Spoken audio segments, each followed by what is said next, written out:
In the weeks following, I found out that he's been communicating increasingly with an old friend, F, who's recently divorced. F is helping him get a job.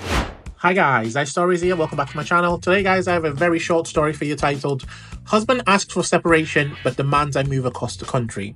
This is the woman speaking here guys, and she's talking about her husband. It starts off with her saying, my husband of 13 years told me he's been frustrated with the job and is applying for a job across the country.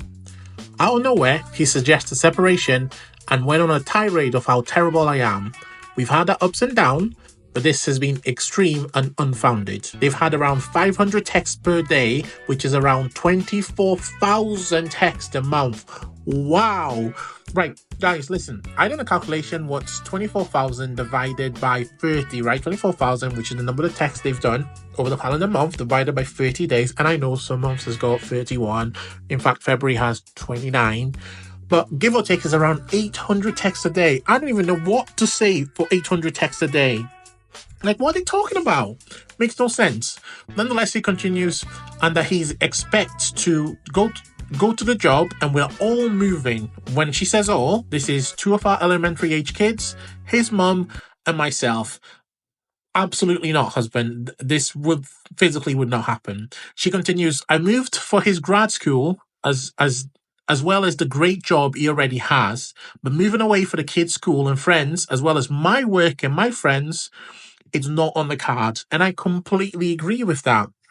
She continues, we have no family where he's planning to move, or friends, other than the one person he knows, which, shock, it's F. And I've almost no work prospect in that location. He went out recently for 4 days. One of those days was an interview. So if only one of those days was the interview, why did he go there for 4 days? What's the additional 3 days for? I know what the additional 3 days are for. It's for F. But, right? It's going to be for F. It's not going to be for anything else. Nonetheless, she continues, so he went out, and I read a sentence, right? He went out there recently for 4 days, so one of those days was the interview, and I'd found evidence that he was planning a physical interaction with F. Shock. He was off grid for almost most of the time and freaked out when I confronted him when he returned. Said he's unhappy for 15 years.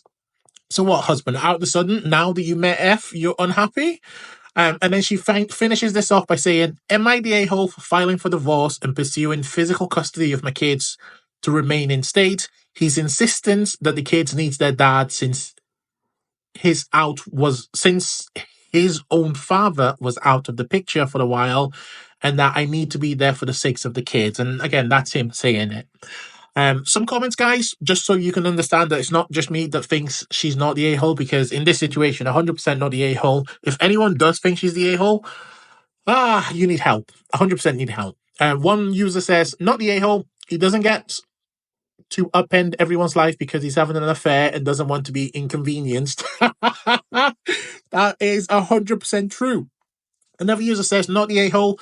Really, this is the whole answer. Yes, get a lawyer and file and get child support set up as soon as possible. Make sure you get all the information about his new employer in case you need to garnish those wages. Listen, women can be ruthless when it comes to that.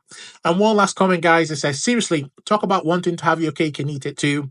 He is obviously actively having an affair with this woman and wants to separate from his wife after being horrible and saying he hasn't been happy for 15 years, yet wants to force his wife and children from their own lives, work, school, friends, etc. because of this. Hell to the no. He can take mother-in-law if he wants. Take his mom. Well, his mom, he has to take his mom, right? Because sounds like, from reading the story, and I know it's a very short story, but from reading the story, mother-in-law must be living with him.